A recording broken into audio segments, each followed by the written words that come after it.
Hello, friends, and welcome to episode 1206 of the Juicebox Podcast.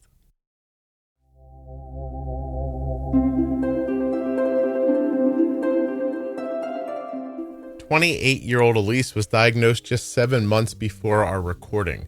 She knew she was antibody positive, and so she expected a type 1 diagnosis. Elise has a PhD and is getting her MD right now. I think Elise knows how to multitask. We're also going to talk about a pelvic reconstructive operation that she's had and the long recovery process.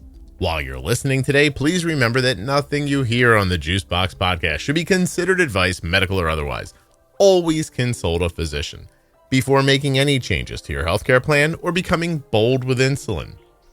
Speaking of being bold, do you want to help with type 1 diabetes research? You do? Well, if you're a U.S. resident who has type 1 or is the caregiver of someone with type 1, you can do that from the comfort of your home. T1dexchange.org/juicebox. Complete the survey, and just like that, you've helped. You're also supporting the podcast, and you're just being a nice person. Also, you might get something out of it too. Go check it out. T1dexchange.org/juicebox. And don't forget to check out the private Facebook group, Juicebox Podcast, Type 1 Diabetes. We're up to 50,000 active members. There is a conversation happening right now that you would love. This show is sponsored today by the glucagon that my daughter carries, Gvoke HypoPen. Find out more at gvokeglucagon.com/juicebox. Today's episode is sponsored by Medtronic Diabetes, a company that's bringing together people who are redefining what it means to live with diabetes. Later in this episode, I'll be speaking with Mark. He was diagnosed with type 1 diabetes at 28. He's 47 now. He's going to tell you a little bit about his story. And then at the very end of the episode, you can hear my entire mini interview with Mark. To hear more stories from the Medtronic Champion community or to share your own story, visit medtronicdiabetes.com/juicebox and check out the Medtronic Champion hashtag on social media. This episode of the Juicebox Podcast is sponsored by US Med, usmed.com/juicebox, or call 888-721-1514. US Med is where my daughter gets her diabetes supplies from, and you could too. Use the link or number to get your free benefits check and get started today with US Med. My name is Elise, and I'm 27, or I just turned 28 actually, and I was diagnosed with type 1 this past June, so it's been about 6 or 7 months now, but I kind of knew that I was headed down that pathway because I was antibody positive and worked in type 1 research beforehand. How did you know you were positive? So I found out by accident. I was doing research after I graduated from undergrad in a lab at a major medical institution that was doing research in type 1. I had no connection to type 1 previously. And we used our own blood to practice tests to make sure that we weren't wasting patient samples and whatnot. We just had to basically QC them. And I was doing that, and I was using my own blood, and this one test that I was running kept coming back positive in a way that was not anticipated for what I thought I was running, which was my own blood, which should be negative. So I discovered that I had GAD65 antibodies kind of by happenstance in that way. Happenstance? That's random as hell. Yeah. Yeah. Oh my God. We're going to teach you guys how to use this test today. Oh, use your own blood. We don't want to waste the samples. I have what? Yeah. Oh, wow. That's insane. So then I went to an endocrinologist and had all of my antibodies tested. And I've had between 2 and 3 positive at any one given time. Mm-hmm. That was probably about 6 or 7 years ago that happened. What understanding did they give you at that moment? Did they say this means you're going to get type 1 diabetes at some point, or you have a chance of it, or what did they say? How did they present it to you? At that time, all of the TrialNet research hadn't been published yet. So we didn't really have a great idea. I think there were a couple of studies that had come out of Europe that had an idea of what it looked like if you had 2 or 3 positive. Basically, they said in your lifetime, you will end up with type 1 unless you get hit by a bus first. It's just, we don't know when. It didn't take too long. Were you 21 at that point, somewhere out there? Yeah, I was about 21 at that point, and now I'm 28. Okay. So. Wow. And so how did you notice it coming, I guess? Because if you were on the lookout. Yeah. Right? Well, so I had it measured. I definitely had a lot of issues with my blood sugar at that time around when I found out that I had antibodies, but I was having reactive hypoglycemia.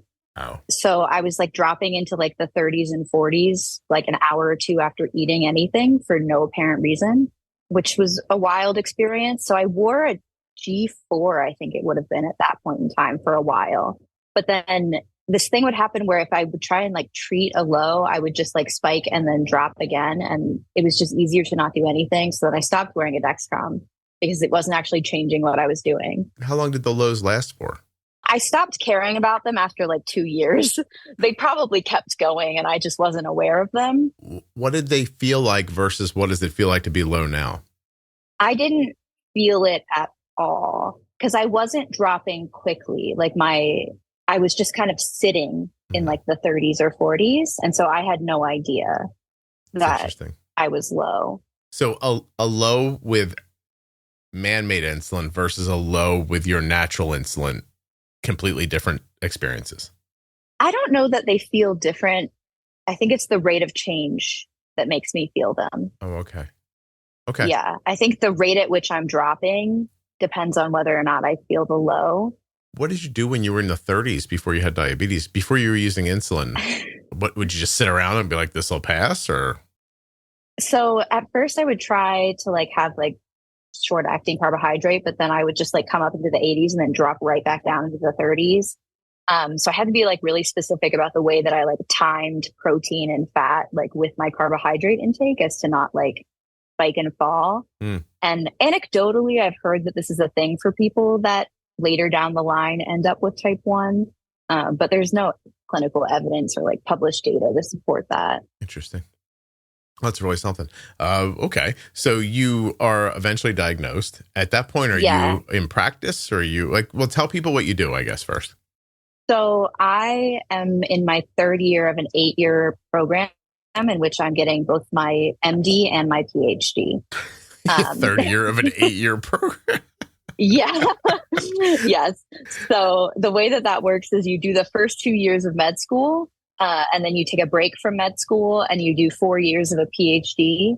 And then you go back and do the last 2 years of med school, and then you do residency and fellowship, et cetera, et cetera. Oh my God. Will you be a physician in your mid-30s working? Yes. Yes. Yeah. I graduate from this program in 2029. Well, it's very nice of you to keep the country afloat with all the loans you're taking out. Thank you. Actually, no, that's the benefit of it's called the Medical Scientist Training Program. So it's completely NIH funded. You don't have to pay for any of medical school and you get a stipend for all 8 years. Diabetes comes with a lot of things to remember. So it's nice when someone takes something off of your plate. US Med has done that for us. When it's time for Arden supplies to be refreshed, we get an email. Rolls up and in your inbox says, "Hi Arden, this is your friendly reorder email from US Med." You open up the email, it's a big button that says, "Click here to reorder," and you're done. Finally, somebody taking away a responsibility instead of adding one. US Med has done that for us. An email arrives, we click on a link, and the next thing you know, your products are at the front door. That simple. usmed.com/juicebox or call 888-721-1514. I never have to wonder if Arden has enough supplies. I click on one link, I open up a box, I put the stuff in the drawer, and we're done. US Med carries everything from insulin pumps and diabetes testing supplies to the latest CGMs like the Libre 3 and the Dexcom G7. They accept Medicare nationwide, over 800 private insurers, and all you have to do to get started is call 888-721-1514 or go to my link, usmed.com/juicebox. Using that number or my link helps to support the production of the Juicebox podcast. If you take insulin or sulfonylureas, you are at risk for your blood sugar going too low. You need a safety net when it matters most. Be ready with Gvoke HypoPen. My daughter carries Gvoke HypoPen everywhere she goes because it's a ready-to-use rescue pen for treating very low blood sugar in people with diabetes ages 2 and above that I trust. Low blood sugar emergencies can happen unexpectedly, and they demand quick action. Luckily, Gvoke HypoPen can be administered in 2 simple steps, even by yourself in certain situations. Show those around you where you store Gvoke HypoPen and how to use it. They need to know how to use Gvoke HypoPen before an emergency situation happens. Learn more about why Gvoke HypoPen is in Arden's Diabetes Toolkit at gvokeglucagon.com/juicebox. Gvoke shouldn't be used if you have a tumor in the gland on the top of your kidneys called a pheochromocytoma, or if you have a tumor in your pancreas called an insulinoma. Visit gvokeglucagon.com/risk for safety information. What? Yeah. How'd you find out about that? Did you win a lottery and somebody told you about that? I mean, there are about 50 programs in the US. They take between like 2 and like 10 students each. So they're very, very competitive. Wait a minute, Elise. Who am I talking to? Are you brilliant or something? What's going on? I wouldn't say so necessarily, but it's just it's a niche topic because you have to be in it for the long haul with 8 years of education. Also be willing not to make money into your mid-30s. Yes, this is true. Yeah. I do have an engineering degree, and I think sometimes about what I could be making in industry versus what I'm making 8 years on a grad student stipend, and it hurts my soul. Oh, hold on. You got an engineering degree, and then you went back to school to do this? Yeah. Yeah, I did. What's wrong with you? Go ahead. Yeah, I don't really know. I don't really know what I was thinking. So I started med school at that point. This was 3 years ago. I had checked my A1C probably every year or so. I also have Hashimoto's and Crohn's disease, so I'm just kind of an autoimmune nightmare. And so at that point, I was testing my A1C every year or so. My A1C was typically running in like the mid-4s. We didn't worry about it whatsoever. Right. I then, this past spring, had to go through, I had a really like large orthopedic surgery in which they had to basically like break my pelvis and reconstruct it. Okay. And so pre-op, I had labs done and they ran an A1C, which I hadn't had done probably in 3 or 4 years at that point. And my A1C came back at 5.9, at which point I was like, that's not where it was the last time I looked at that. So I had eaten a pear probably like 45 minutes, an hour earlier. And I was like, you know what, let me just test. Let me just see. And I was like 330. I was like, well, I think I have the diabetes now. I think it has happened. Lisa, I like the way you tell stories. You're like, I robbed a train, but I got a splinter on the train. And you tell me about the splinter. I want to know how about what your pelvis? what happened to your pelvis? I have hip dysplasia. So essentially like the socket of my hip is shallow and my femur was not like seated well in that socket. And so I have been a competitive athlete throughout my entire life. And over that time, I have shredded through the cartilage and muscles that were doing the job that bone was really meant to be doing. And so I had a very uncommon orthopedic procedure called a periacetabular osteotomy. Holy crap. Where they break all the way around your hip socket and then reorient it over top of the femur and screw it back into place. So I have 4.5 inch screws in my pelvis. How long did it take to recover from that? I'm at 6 months post-op now. Oh, you just and did I would this. say I'm just getting to a point where I'm fully back to my normal life. What was the pain like?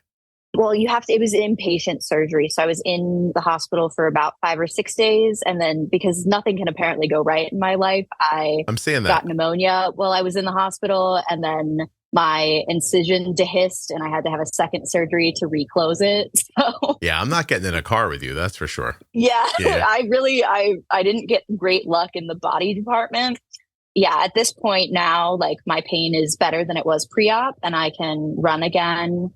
I've started horseback riding again, all of that type of thing. But it was definitely a big recovery. Did you need more effort with your insulin through the recovery? I was so new. So I was diagnosed on June like 9th or 10th, and I had my surgery on July 5th.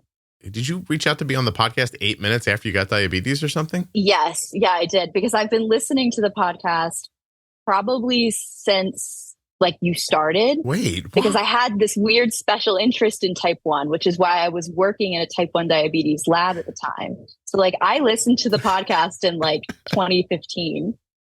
I don't think this is possible, but maybe you gave yourself diabetes by being around it so much. I might have, yeah. So I had listened to like all of your pro tips, all of your episodes, basically ever before I was even diagnosed.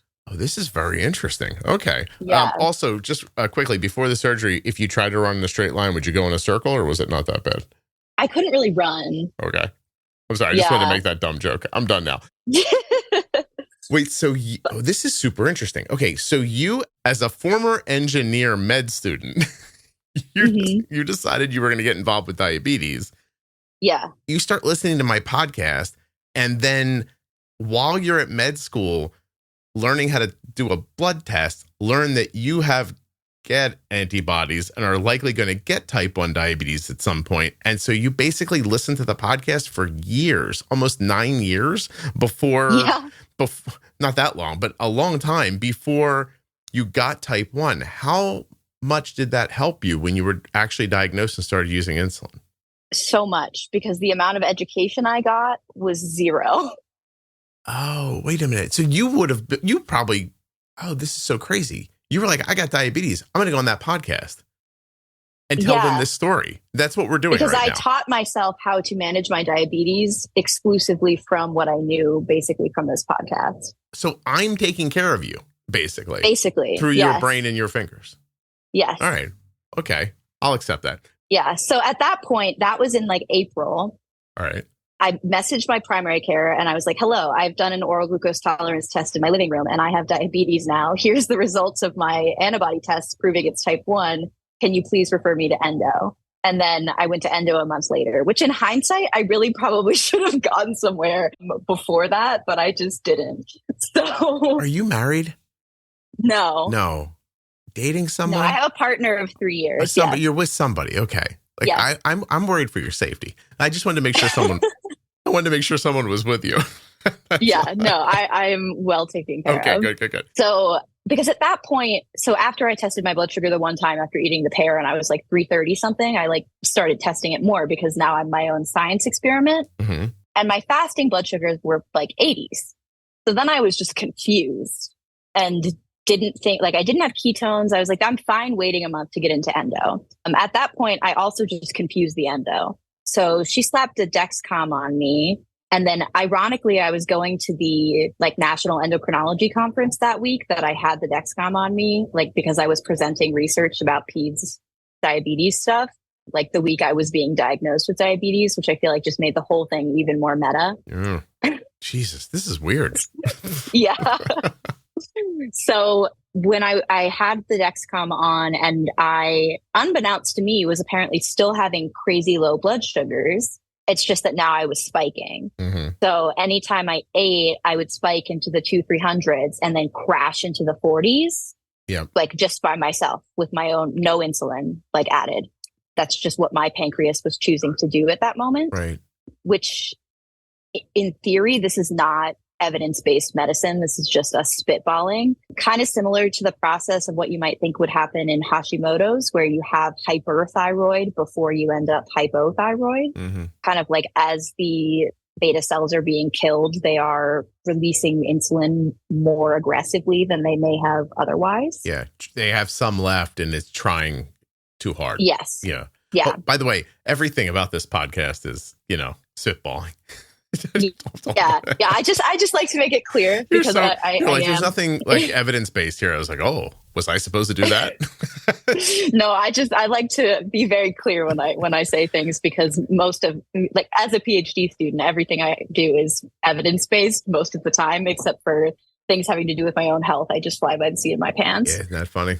Well, I'm just a podcaster. So I have a, I just say at the beginning of the podcast that this isn't medical advice. And then you can, do what I say, the things that I notice, and you guys can take what you want from it.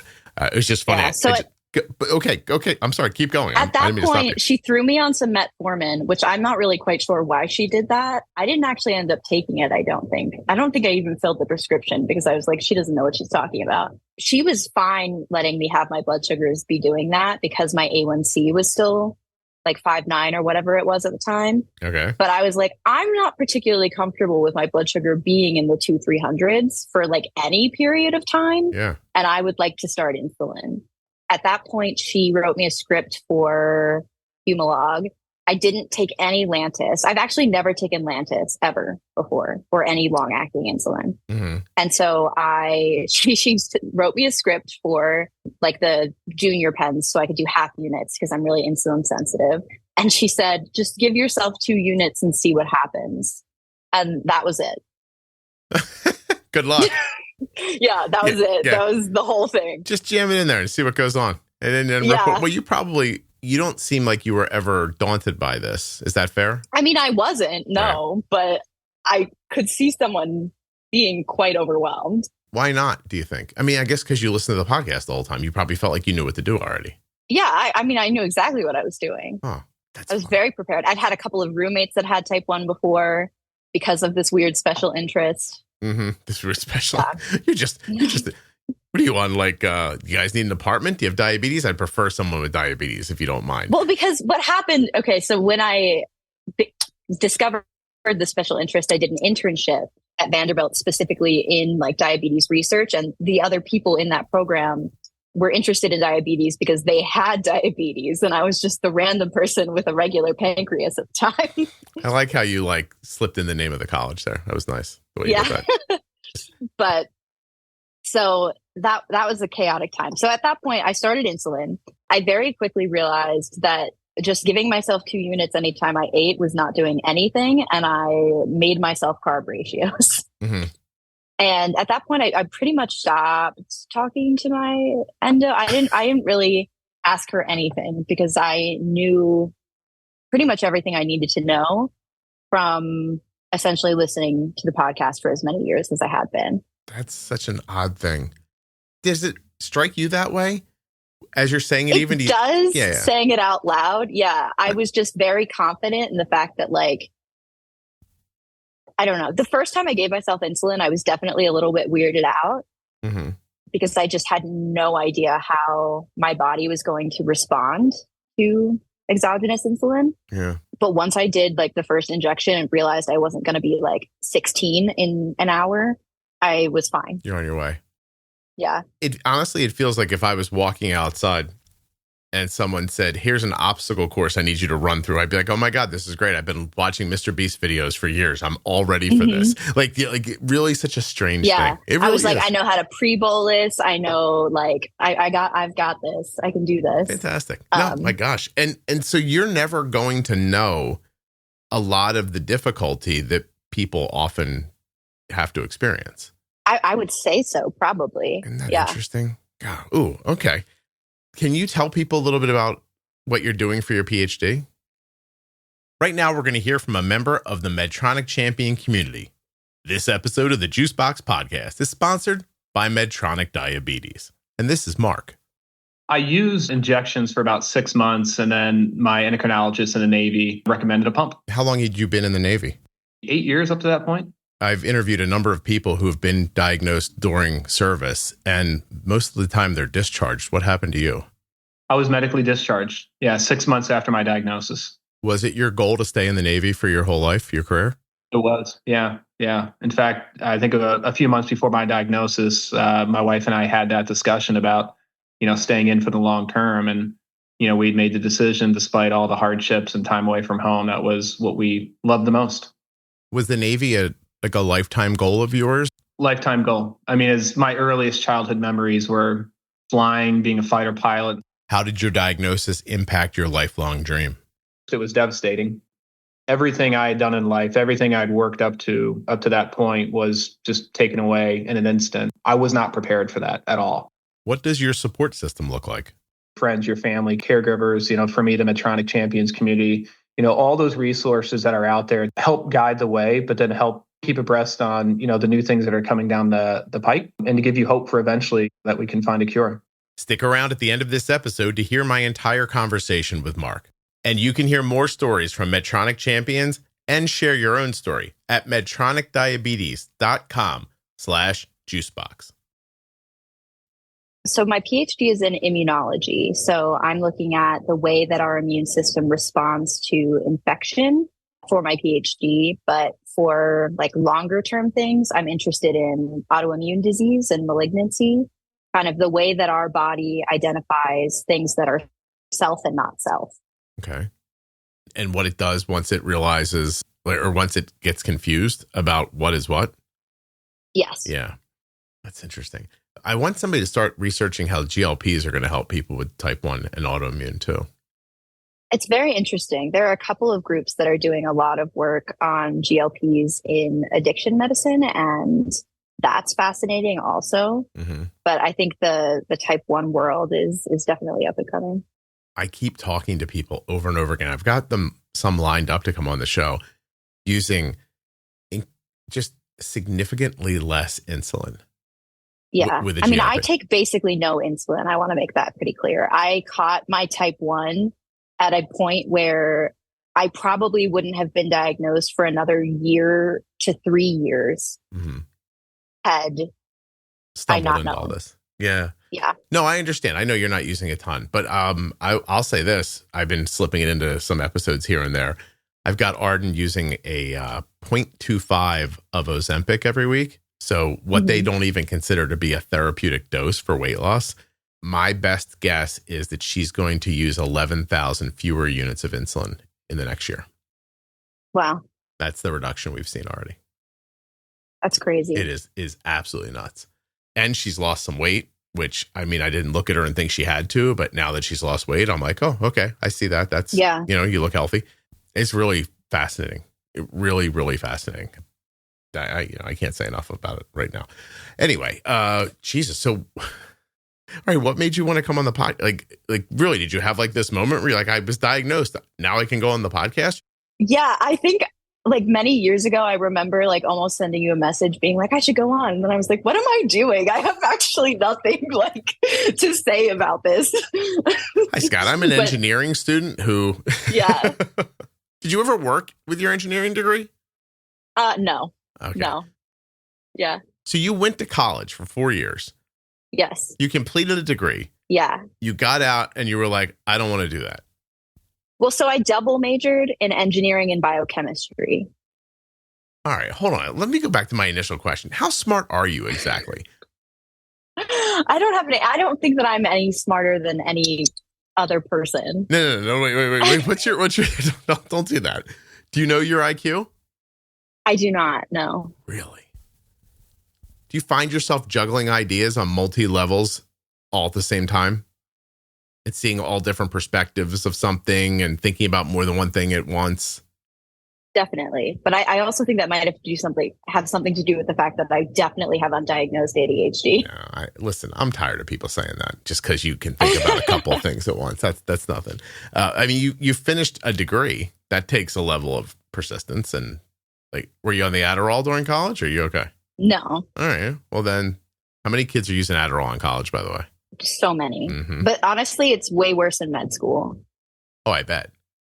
Yeah, it's crazy. Yeah. We have to take this board exam at like second year, and people are crazy. They get it from a doctor, or do they buy it another way? All of the above. Something. Yeah. I'm not a fan of obviously using it recreationally to do that kind of idea. I mean, it certainly has its place, and also I don't really get the appeal, to be quite honest. I don't know that I need to be any more focused and driven. Yeah. Why do you think you have ADHD that's undiagnosed? I just have a lot of trouble like narrowing in what is going on in my brain when there's a lot of stimulus happening, and my thoughts happen like in silos that are running parallel to each other, but in a way that they all connect to me, but probably make literally no sense to anyone else. And so I flip-flop from ideas pretty quickly in a way that if I don't signpost them very consciously, no one has any idea what I'm talking about. Is this a problem for you, or do you live pretty well? How does it present as a problem? I have to very consciously think about the way that I phrase things and how I convey information to people. And I have like formulae that I use to convey information in a way that I think it will be best digested by any given individual at any time. And what happens if you don't do that? Do people treat you oddly? I think they just don't understand what I'm trying to convey. Is that possibly because you're smarter than they are? I don't necessarily think that's true, because there are also a lot of areas in which I am very unintelligent. I have probably the worst common sense you may have ever experienced in your life.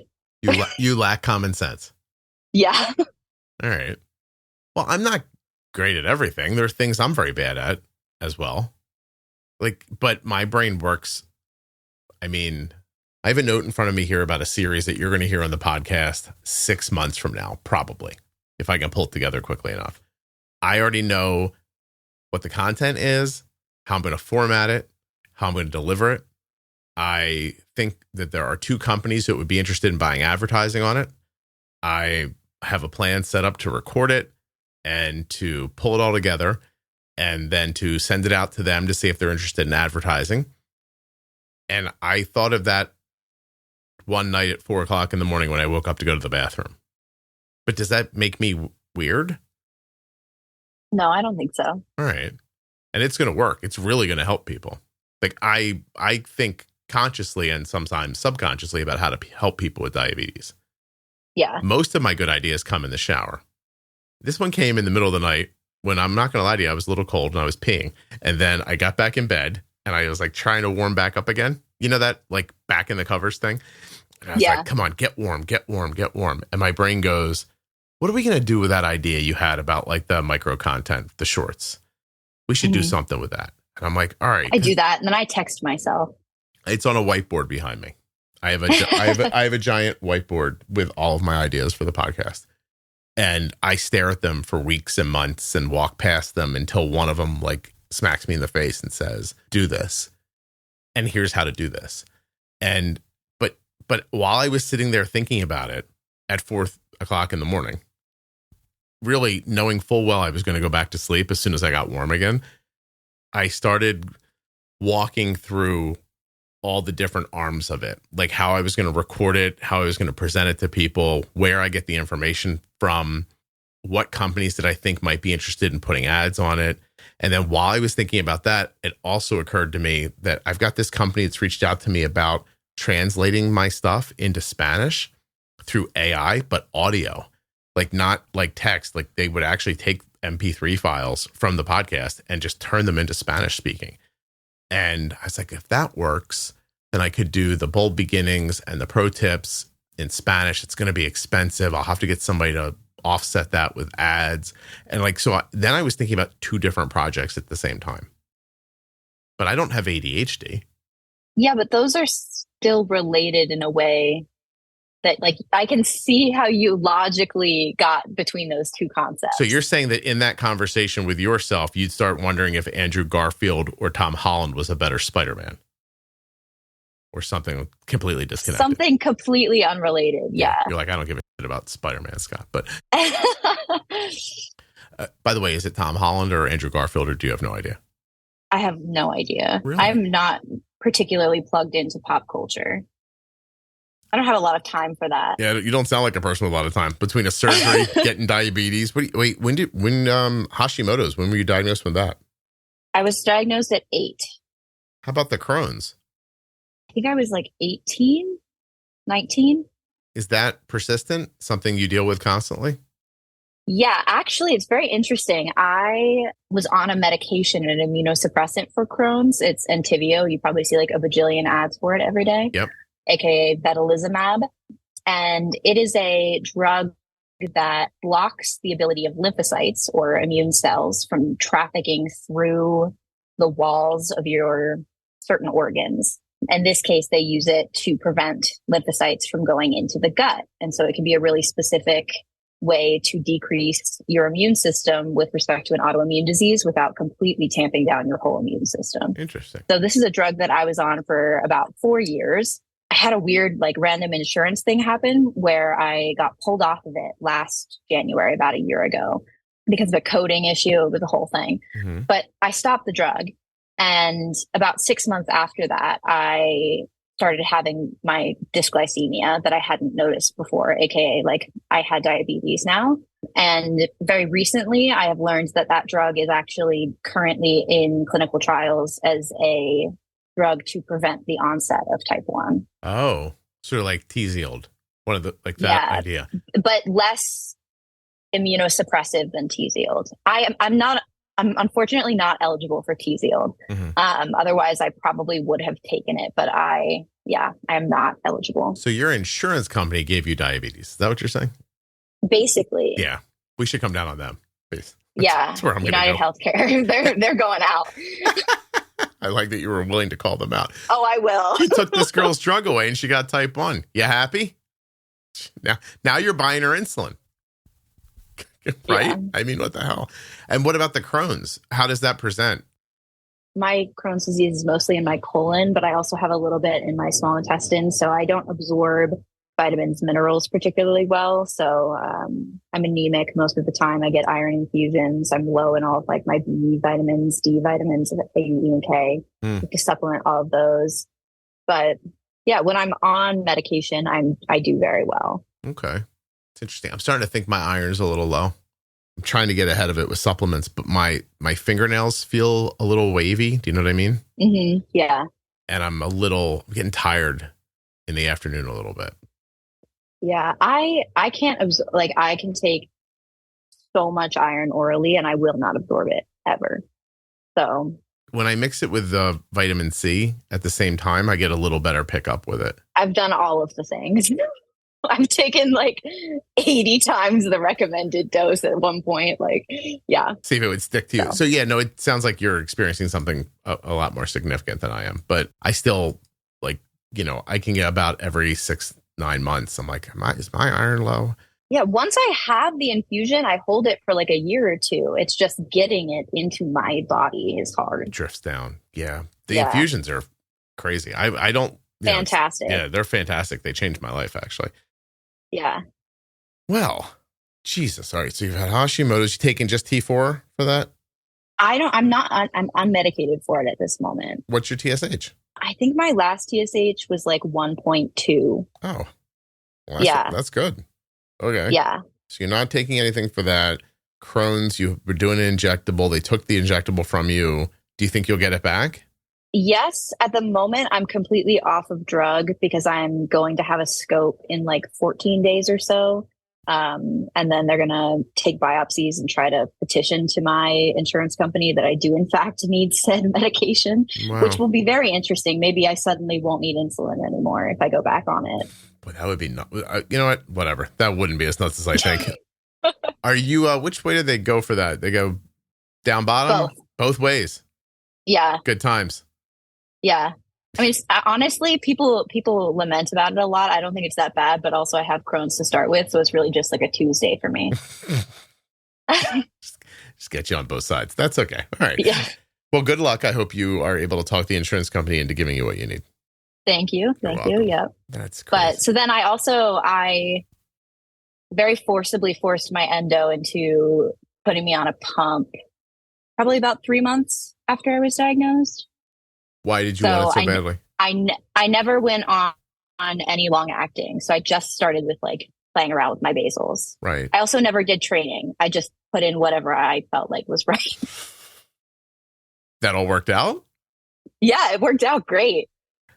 The doctor doesn't argue with you at all at this point? Not really. I think the results like speak for themselves. So she's less worried about it. But very interestingly, when I started, I was saying that how I was spiking really high and then dropping really low before I started on insulin. Right. When I take insulin, the drop is completely gone. It's because your body's not trying? Yeah. So if I give myself insulin and even if I do spike a little bit, I have far fewer lows on insulin than off, which I find fascinating. Okay. No, I do too. That's a little strange. Because why would your body know that you've put in insulin? Unless you're pre-bolusing so much that your blood sugar's not changing, so your body never tries to impact it. Yeah. I mean, I have pretty high standards for where I like to keep my glucose. So I don't spike enough, I don't think, in order to trigger that insulin release from my remaining beta cells, because I do have a measurable C-peptide still. Yeah, you do. Mm-hmm. Okay. All right. Any other autoimmune in your family? It feels like there has to be. Yeah. My mom has like vitiligo, Hashimoto's, many an autoimmune. Mm-hmm. Any Raynaud's? I don't think so. No cold fingers? What are we talking about here? No. Seriously? Joints? No, not that RA? I'm aware of. I think I have a couple of people with RA in my family history, some celiac disease. How Caucasian are you guys? Irish? Very. What are we talking about? Italian. Italian? No kidding. Yeah. Okay. And it runs through your mom's Italian? No, my dad's side is Italian. My mom's side, I think, is, I don't know, actually. My dad would be very annoyed. How old are you? You don't know what your mom's lineage is? My dad wrote a book on our ancestry, too. This is really embarrassing. I think she's Scottish. Oh, that makes a lot of sense. Yeah. Yeah. The Italian's not where you got the autoimmune. Yeah. I'm not being very specific. I'm being like what I've learned talking to people. This people. is not evidence-based. Yeah, this is not evidence-based. By the way, that'd be a great title for your episode. This is not evidence-based. But that Scottish thing, I get that. Like, stay away from the pasty people if you don't want autoimmune in your life. Yeah, so we have a lot of the autoimmune, but so I just kind of put myself onto the Omnipod. I was really trying. I wanted to loop because I thought that was just the coolest mesh ever of being able to use my engineering degree and like write some code. Mm-hmm. But my insurance, for whatever reason, would not approve a Dash. And like I tried for like 4 months to get them to approve it. And then the first time we tried with Omnipod 5, it went through. So I've been using Omnipod 5 in manual. All right. Where do you get your insurance from? Through the program you're in? Yes. Yeah. Jeez, fancy. I wish I should have been a doctor. I'll take 8 years to do something. How's the house? There's no bugs?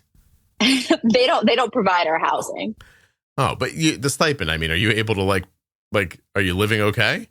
I worked for several years prior to starting the program, so I was in a position where I was able to be financially comfortable. But I think if you came straight from undergrad, you might have a hard time. I see. It's not that much money. No. Yeah, I was thinking of trying it just to take a break. This real world stuff. You know what I mean? Yeah, I'm just a forever student. Yeah. I get somebody to foot the bill. I pretend I want to be a doctor for a little bit, Then I go, oh, never mind. I got to go. Jesus. Well, I swear to you, that's a lot of... Any chance you're going to change your mind 7 years into it? I really hope not. I am a person that is more on the research side than the clinical side, which is, I think, more in the minority of physician scientists, which is kind of like what our field is called. Yeah, I generally like the ideal when they talk about like what are physician scientists? Like 80% research, 20% clinical. So like a day in clinic per week and then the rest doing research. Right. Is like what they like forecast as optimal, but not everyone goes that path. People end up in industry. People completely ditch the PhD and just work clinically because they get paid more. Some people go into specialties that make it more difficult to maintain research. Yeah. So you kind of have to just let everybody find their way to fill all the needs that exist. Yeah. Yeah. All right. I'm just saying, you bailed on that engineering thing. I'm just wondering if you just... No, I'm glad that I majored in engineering because I do have a bit of an engineering flavor to my immunology PhD, I guess you could say. I'm interested in like high throughput machinery to look at cells on a single basis and like how we create those machines and also how we analyze huge amounts of data with computer programming. Mm-hmm. So it's all related. I didn't just completely drop it. I'm just teasing you. It's fine. Don't get upset. You're not upset with me. No, I'm not upset. I would never, if I could go back and not do a degree in engineering, I would absolutely not do it again. You went 2 years into your med school before you switched back to the PhD for this gap here. Did you guys cover diabetes yet in med school? Yes. Yeah. I had finished my second. So my school does a 1.5 year preclinical curriculum. So you learn everything about all of the organ systems in a 1.5 years. And then you go into clinic and like keep learning like practical skills essentially after that. So I had finished all of my preclinical coursework when I was diagnosed. Did you learn enough in med school to help people with somebody with their diabetes? We did do a simulation one time on someone in DKA. So I think I had a pretty decent idea of like how to manage acute DKA. Mm-hmm. Like certainly not by myself as a second year med student. You know what I'm saying though, Elise? I'm trying to figure out like what's the amount of information people get about diabetes. Yeah, as I think we were taught more about how to handle diabetes in an acute setting with respect to type 1 in DKA. And that was pretty much it, except for the fact that like type 1s have to be on insulin. Mm-hmm. But there was no like further education. I mean, I guess they kind of go into like sliding scales and that kind of thing, but it's about where it ends. Yeah. Yeah. Define acute for people. Acute as far as like you show up at the ED and, you know, have new onset type 1 diabetes, like, or are in DKA. Mm-hmm. Yeah. That type of management setting, I would say, is what med school like prepared us more for. Okay.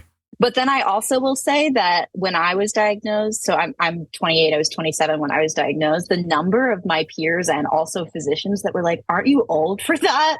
I was like, okay. They don't really know anything you're saying.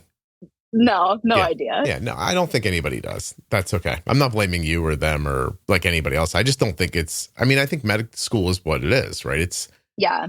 They teach you how to save someone from dying, not necessarily how to manage them in everyday life, which is like also when I was in the hospital, like I signed a thing to be like, I am in charge of my insulin and will like take care of that, which they didn't really care about because I was on the orthopedic ward. Honestly, they were just thrilled to not have to deal with it themselves. Yeah. But that's my finding is that mostly if you can do it, they're like, oh, good. Cause I don't know what I'm doing. Yeah. They did try to fight me one time. I was like 280 something because they'd given me a bunch of steroids in the OR. And I was like, I'm giving myself insulin now. And they were like, no, you can't, you just ate. And I was like, but I don't think you understand. Like, so a person saw that you had recently given yourself insulin for food. So they thought that meant you could not have any more. First of all, he told me I shouldn't have tested my blood sugar because it wasn't 4 hours after the meal. And that even though my blood sugar was 283 and I knew that like I missed and I needed more insulin, he was like, you can't give yourself more insulin. Yeah. I think it's incumbent upon me to say that a lot of times the medical people you're running into in your life are regurgitating stuff off of a one sheet, bullet pointed list that they learned in med school years ago. They don't know why they're saying. Yeah, well, that was an RN, to be fair. Yeah. I don't know. Who else should I expect to understand diabetes if I don't expect a nurse to do it? I mean, I think that it is a very unique disease in the fact that the individuals who have it are more experts than the people that treat them because of the learning curve of having to deal with it day to day. And personally, like from my perspective, I think that that's true of nearly every human condition, and that like our patients are the people that are living this life every day, and like they are really the ones that like you get to make the plan, and like I'm just going to support you in whatever way I can do by giving you the information and helping you make the best decision that you feel is right for you. Yeah. It's about your experience, your lived experience with it. So I don't know how much like they can actually teach you about what it's like to live with any disease. I agree. I mean, I've been doing these series now for a while with doctors and talking to doctors and listening to what doctors know about what they see at their jobs. And I just got done interviewing this endocrinologist the other day, who's a young guy and has type 1 for, since he was like, I think 18. And, I'm like, so what's the answer? And his answer was a lot like yours. Like, well, it's kind of on them, after a while. And I'm like, gotcha. If there's a bigger answer, it doesn't exist right now in the minds of the people who are doing the work, or they can't get into practice or anything. Can you talk about the thing that you told me before we started recording, or can you not talk about that? I can talk about it more vaguely. Go ahead. So as a part of my time during med school, I have done some work looking at basically case reviews and chart reviews of every individual with a type 1 diabetes diagnosis under the age of 18 that was admitted to our major academic institution over the course of 2 years. And in this analysis, we are looking at the amount of time between a hypoglycemic blood glucose coming through and the time to recheck, going off of ADA guidelines, seeing how close to standard that is, looking at individuals that were admitted with DKA, looking at how quickly they were switched from IV back to sub-Q insulin, and whether or not that was done in the appropriate manner, and just in general errors of insulin dosing, hypoglycemic management that may lead to further DKA or a longer admission over the course of any of those individuals' time. And then we stratify that by a whole bunch of things like, what was their A1C when they came in? Like, is this a person that has had multiple admissions over the course of that period of time? Was this their first onset, et cetera? And can we stratify what is making those errors or incidences more frequent, and how can we work to prevent them? What do you think you're going to learn, and what do you think you can present that would offer another idea? I don't know that I have a great solution, but I can tell you that there are problems, which I think we all know, but has not actually been published, right? Every person that has type 1 in their lives knows that when you are in an acute care medical situation in the hospital, your type 1 is not necessarily being managed as well as you might want it to be managed when you are at home, depending on the person, right? Every person manages very different. The type of person that's typically the audience for your podcast, I would say, would have that feeling. Yeah. But there actually is no evidence base to confirm that. So a lot of this research that we are trying to put forth right now is to demonstrate that that is in fact a problem, because we can't lobby for change unless we demonstrate that it's a problem. So that's the first step, is just proving to academia at large that we are bad at this, and this is proof of that. People's outcomes aren't enough proof? I mean, I think that like an individual case report here and there have been done, and it has been well studied in the adult population. And of course, patient stories are the most important. But as far as getting funding for change to be made in a way that is actually like going to make improvement, you need to demonstrate on a larger scale, like proof that this is a recurring problem. Okay. They should ask me. I talk to a lot of people. Yeah. I think we don't hear from most of the people who are not doing well. Yeah. I mean, I think too, the point of this particular study is looking at it from more of an unbiased situation. So we have pulled every single chart of every single type 1 that was at this hospital, and every single data point from the entire time they were admitted, whether or not that admission was related to their type 1 or not, and have very clear set algorithms that pull out data that don't match with what should have happened. An individual might not even know that certain mistakes or differences to what is like the standard of care might not have happened. Yeah. And so this enables us to pull that in a way that is a little bit more unbiased. I wish you luck with it. It's my contention that when you set expectations at higher numbers or with more variability, especially in a setting that's medical, you then are programming people at home to be accepting of those limitations and variables instead of thinking that maybe they're impactable. Yeah. And so, that's a shame, really, because you don't realize it in that setting. You're in the hospital for a couple of days and somebody says, we're going to leave your blood sugar at 230. It's okay.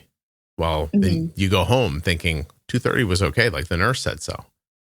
And then, I mean, even for myself, I obviously have very frank conversations. I switched endo providers now, and I do really enjoy my endo, but she definitely thinks that I have more stringent glucose like management guidelines than are necessary.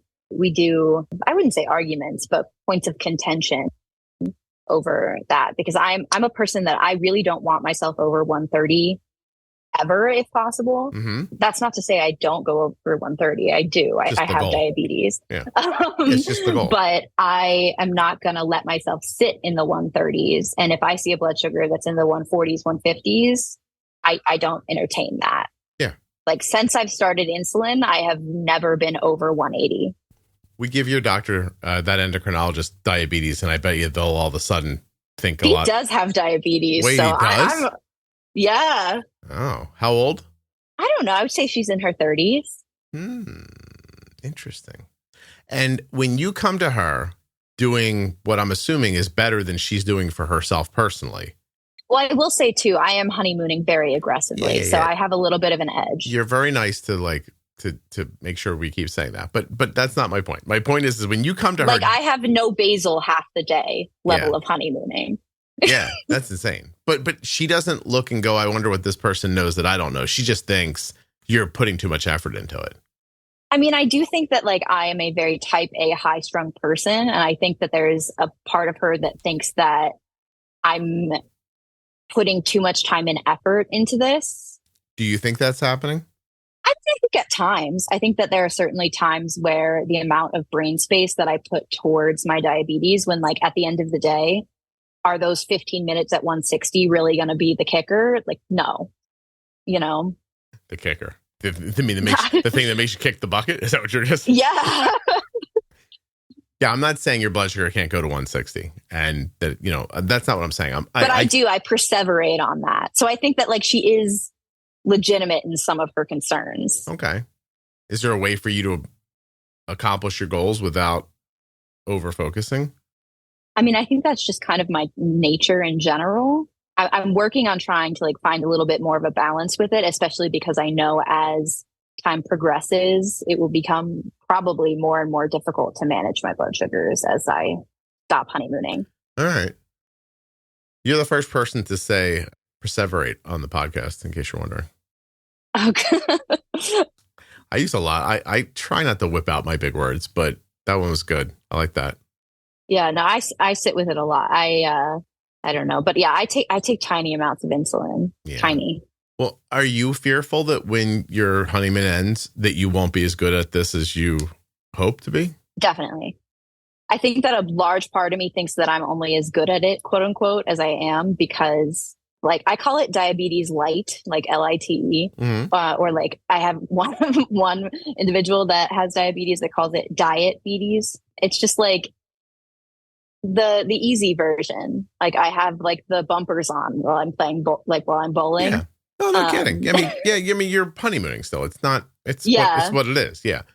But I'm wondering if, like, psychologically, you're concerned that when the honeymoon ends, that you're going to overwhelm yourself with worry, or is that your doctor's concern?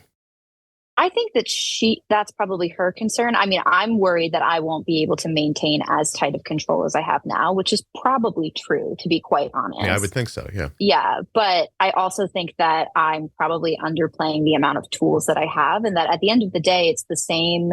Like my brain is using the same algorithm, just with different volumes of insulin. I agree. That's not going to change. The way that insulin works and the way that my body responds is not going to change. It's just the amount of insulin at each of those encounters that will. Yeah, no, I agree. Which already happens. Like the amount of insulin that I need day to day varies between like 2 units and like 20 units at any given time. Jeez. So part of me also thinks about that, because I think most of me thinks that it's going to get harder. But then part of me is like, maybe if there was just an ounce of consistency, like if all of my beta cells were gone, that would be a little easier. Yeah. Because I never know. Perhaps you'd be able to show yourself that you do know what you're doing. Yeah. I think you're going to need more experiences, and they'll come, obviously, as the honeymoon wanes. But it sounds to me like you'll be okay. I mean, I would hope so. I would hope so. You're not overwhelmed by it, are you? I wouldn't say I'm overwhelmed by it. I think that there's an appropriate amount of concern over managing it. Yeah. But if I find you in a quiet moment, you're not staring at a wall going, I'm going to kill myself with a diabetes. Like nothing bad's happened, right? No. And I do think there are things too that I like, because I have more chill vibes diabetes at the moment. I'm probably not as concerned about as I should be. For example, low blood sugars really don't concern me. And they probably should. It's very different. Like for people that I'm caring for or like interacting with, I have very different expectations and standards than I do for myself, because I know my body very well. And I know that like at this moment in time, my alpha cells, which are the like sister cells of the beta cells in the pancreas, which produce glucagon that help you raise your blood sugar when your blood sugar is low. That's still working. Mine are still functioning really well. Yeah. So I don't need to catch my lows as aggressively. Like I can sit with a 70 double arrow down and know that I'm probably not going to need to treat that, which I think scares the hell out of my partner. Yeah, I bet you it does. All that beep, beep, beep. And you're like, that'll be all right. It's probably going to be fun. Yeah. They're like, are you sure? Okay. All right. I'm good with all this. Can you talk a little bit about, you said to me before we started recording, you babysit a type 1? I do. Yes. How did that go? Yeah. So he's 2 and he was diagnosed, I would say about a year ago. So he was just like 12, 14 months, I think, when he was diagnosed. It's helpful that we both, actually, I babysat him last night and he put my Omnipod on for me in the most uncomfortable position on my arm that ever could possibly exist. But I'm just vibing with it for 3 days because he wanted it there and I was okay with that. Mm-hmm. But yeah, it's very interesting. We actually, the 2-year-old and I take very similar amounts of insulin and have very similar, almost all of our settings, like our pump settings are the same, except for my correction factor is a lot more aggressive. But like our insulin to carb ratios and our basals are very similar, but his like correction factor is like 1 to 200. And mine's like 1 to 50. Okay. 1 to 50. His is 1 to 200. Yeah. No, that makes sense. Do you make decisions for that kid while you're babysitting about their insulin, or are you following rules from parents? It's a little bit of both. So they have, I set up with them, like, where do you feel comfortable having his blood sugar being? Also knowing that he's 2, he doesn't know when he's low or high, and you can't always reliably get him to consume something. So running a little bit on the higher end is what they're more comfortable with. And I'm plenty happy to abide by whatever they're comfortable with. Right. Yeah. He just recently in the last like month or so switched into auto mode. And that's made a huge difference for him. Well, there's a lot going on here. I would love to do auto mode, but I really don't want to deal with, well, actually, technically, I talked with the Omnipod reps and they said that I should not do auto mode, at least not yet. Because you have times where you absolutely don't need basal. Well, yes, there's times that I absolutely don't need basal. And also the amount of insulin that I get from basal versus the amount of insulin that I get from boluses is like 10 to 90%. So like comparative, like a 1 to 9 ratio, essentially. And because the algorithm is built in a way that it's estimated on a 50-50 split, they basically said I would break the algorithm. Trying to figure out how, because my TDI would be so much higher than my basals are requiring. I don't see how it could possibly work for someone in your situation. Yeah. So I'm just vibing in manual mode, which works for me anyways, because I have a G7. Yeah, that sounds good to me. You're doing great. So what do? Do you go like 0 basal for a while? Yeah, my basals, well, I have like 3 basal programs. One for when I like suddenly don't have diabetes anymore, which is like, I think a whole 2 units a day. And then I have one basal program that's like my normal, which is 2.5 units a day. And then I have a high basal program, which is like 5 units a day. How often do you find yourself not needing anything? My basal is 0 overnight always. I need no basal overnight. Where's your blood sugar sit then? It depends. I would say most of the time, unless I have like a high fat, high protein meal for dinner, I will sit in the 80s or 90s overnight. If I do have a high fat, high protein meal and I don't do an extended bolus or I miss the bolus a little bit, then I might sit in like the 100s, 110s, but nothing higher than that pretty much ever. That's something. I wonder how long it'll go on for. Yeah. So I have no basal overnight always. And then my basal just kind of like increases throughout the day. I need the most basal like in the evening. I see. That's really interesting. But again, I've never been on Lantus, so or any long acting. So I have no idea what that is in comparison. Yeah.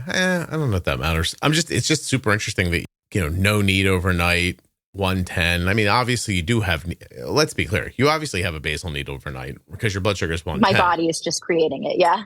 If you didn't have diabetes, I mean, your overnight blood sugars would be in the 80s probably. Yeah. Yeah. So there's 30 points there. You could maybe get away with some basal overnight. On certain nights. Yeah. I would say on most nights I run, let me look what I was last night. Because you could get low overnight with basal. Yeah. Gotcha. Last night I was running mostly in the 90s. Okay. But then I occasionally like will go into like the 70s, 80s and then pop back up. And yeah. Gotcha. I understand. Okay. Hey, listen, is there anything we haven't talked about that we should have? I don't think so. One thing I think is very interesting, just from like I'm a numbers person, you may have gathered. Mm-hmm. I had my endo do a little experiment for me because I wanted to know how accurate the GMI percent was. So I had my GMI from my Dexcom data, and then I had her pull an A1C, which is an average from the last 3 months approximately. And then I also had her do a fructosamine, which does an average from approximately the last 3 weeks. Okay. And the difference between all three of them just kind of blew my mind a little bit. And then that just makes me think, do we actually does anyone know what their blood sugar is ever? Because I don't think so. We're just all doing our best with like what we have. And because all of the forms of measurement have some amount of error and or are not the best measures, and we're just doing our best. But I find it interesting, like how much, again, we would perseverate over this one number when in reality, that's probably not even your blood sugar. Probably close. Yeah, I've had that thought. I've had that thought since day 3 with diabetes. Yeah. When the first time they came in with the meter that they gave Arden and the meter that the hospital had, and they were so far off from each other. I was like, which one's right? She's like, go with the one we're giving you. I'm like, but that one says something different. No, yeah, but my so my GMI I think was 5.7, and then my A1C was 5.1, and then my fructosamine, it's like a weird number in the 200s, but it like equivalates to the A1C of like 5.6, I think. Yeah. So I don't know. I thought that was interesting. The other thing is too, I this week had this weird thing happen. Thinking about like what is accurate, who knows? My G7 refused to calibrate. I've never put in a calibration before, and it's just like, no, you can't. It doesn't want you to do that? Yeah. So it was reading like 110 and I felt like I was dropping. So I did a finger stick and I was 47. Mm-hmm. So I went to calibrate it, and it was the first time I had calibrated it. It was like day 3 of the sensor, and it rejected my calibration. It just said no. No, thank you. I don't know that that's ever happened before to me. It was the first time it's happened to me. It was very surprising. But yeah, I still have the sensor on now. This happened like a couple of days ago.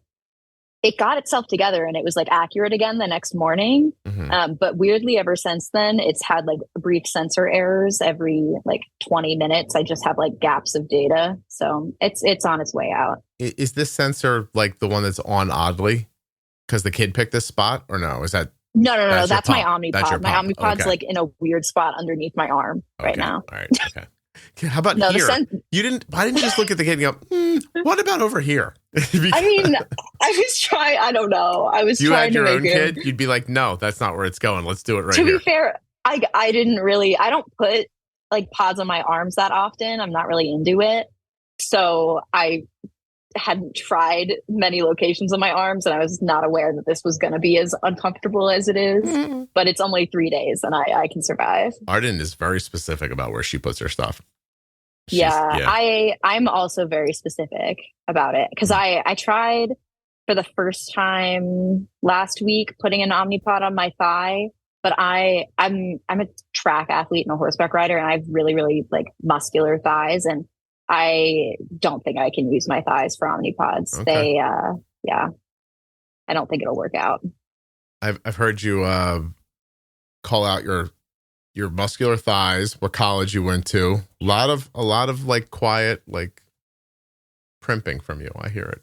Don't worry. Goodness, no. I'm just teasing. I'm teasing. You're so nice. Supposedly, though, the muscular thighs are why my incision opened when I had my surgery. On your hip pelvis. On my hip, yeah. My surgeon goes, this is a complication I usually only see in young buff boys. And I was like, is that a compliment? Yeah. Please don't use the word buff boys with me. Yeah. Like, I don't know what you're going for here, bro. Is there any way I can call this episode Young Buff Boys? Or will people just be so disappointed when they get to it? They're like, oh, you tricked us. It's a lot of moms that listen to this show. Maybe I should do that. Your titles are one of my favorite parts of the episodes. Oh, thank you. I appreciate that very much. I've got that jotted down for you here. I'm not even kidding. Oh my gosh. Not evidence-based was a good one, though. Not I evidence-based is probably what it's going to be, though. Yeah, Young Buff Boys came in too late there at the end. All right, I'm going to go with not evidence-based. That's what I'm going with. That's it. That's what I'm doing. Never mind. But the Buff Boys thing is funny. All right. Well, I wish you a ton of luck, Elise. I thank you so much for being a person who listened to the show who didn't have diabetes. That was really nice of you. Yeah, well, it helped me out, clearly. Who knew? I said before we started recording, I think you just surrounded yourself with so much diabetes, you had no choice but to get it. Yeah, exactly. Yeah. And apparently I did have a great aunt or something that had type 1. No one ever told me until after I got type 1. But oh, what is a great aunt? I don't know the distinction. I think my grandmother's sister, right? Is that a great aunt? I'm pretty sure. I'm looking it up. The aunt of one's father or mother. Oh, either side. Really? The aunt of a father or mother? So my grandmother's sister. That's the same thing. You don't know them, right? I know she died apparently when she was like 11 of type 1, supposedly. Jesus. Oh, well, look at you bumming us out at the end. What the hell? I didn't know her. Oh, well, if you didn't know her, then it's fine if she's dead. I mean, as long as you didn't know her. Yeah. I get what you're saying. Oh my gosh. How did I not know what a great aunt was? Is it aunt? Aunt? I think either. We didn't even I did live in Australia for most of high school. We didn't even get there. Wait, how? We got transferred there for my dad's job. You got transferred. And your dad's job was writing books about something? No. No? It is government contracting. But he wrote a book? No, he did that in his free time. Yeah, that's how people do it. They just write books in their free time. Yeah, he likes ancestry. Are you and he similar? I would say so. Yeah. Yeah, I'm thinking so. People don't write books in their... I've written a book, and not one nearly as... I'm assuming detailed as your father's was, and it's a lot of work. It takes up a ton of time. Yeah, I don't know. He imports some cheese from the town in Italy that our relatives came from, and he has to get special. You can only get it if you're a descendant of these people. I don't know. It's really into it. I don't know what's happening here. I have no idea. No idea. Actually, I'm letting you go now because that I do think that you're going to be wildly successful, and it's making me upset. No, I hope so. I think I do want to go into peds, and I'm contemplating endocrinology. Just the only problem is insulin is the only hormone I actually care about. So, gosh, I don't know. People talk about smart insulin and coming up with that kind of stuff, and I mean, it would mean so much to people if they just didn't get low blood sugars. One thing would be such a big deal for everybody. So hopefully one of you smart kids will figure it out. Hopefully. Yeah. Is it going to be you? I mean, I don't want to pressure you. I don't know. I probably, to be honest, I probably won't stay. Now that I have type 1, I probably won't stay in the type 1 arena just because it's a little too close to home. I'll probably end up in oncology, maybe rheumatology. That's fine. Abandon us, Elise. That's fine. I'll still stay connected adjacently. I completely understand. I don't know how you would want to be involved with diabetes 24 hours a day. It's got to be really difficult. No, I think it's fascinating. I like it. It's just mainly the thing is that endocrinology is a lot more than just diabetes. If it was only diabetes, I think I'd be more into it. Really? Yeah. If it's just diabetes, I'm going through what you just said there. If it was just diabetes, you can't be an endocrinologist, but you don't want to be in practice though, right? Well, so I do. I want to be somewhat in practice, just not full-time in practice. Not 5 days a week. Yeah. Yeah. Yeah, because then, so then endocrinology is too broad for you. Is that right? I mean, it's not necessarily that it's too broad. It's just that its breadth doesn't perfectly overlap with my interests. Okay. Well, we want you to be interested. We want you working hard. I don't want you showing up at work all half-assed and just tripping through it. You know what I mean? I want something that I really care about. And I think endocrinology is interesting, but I think I care mostly about insulin, and that's pretty apparent. And the other hormones would definitely not get their attention that's needed. All right. Well, I wish you a ton of success, and I hope one day you're able to pay your bills. Yeah, me too. Thank you very much for doing this with me. Yeah, of course. Hold on one second.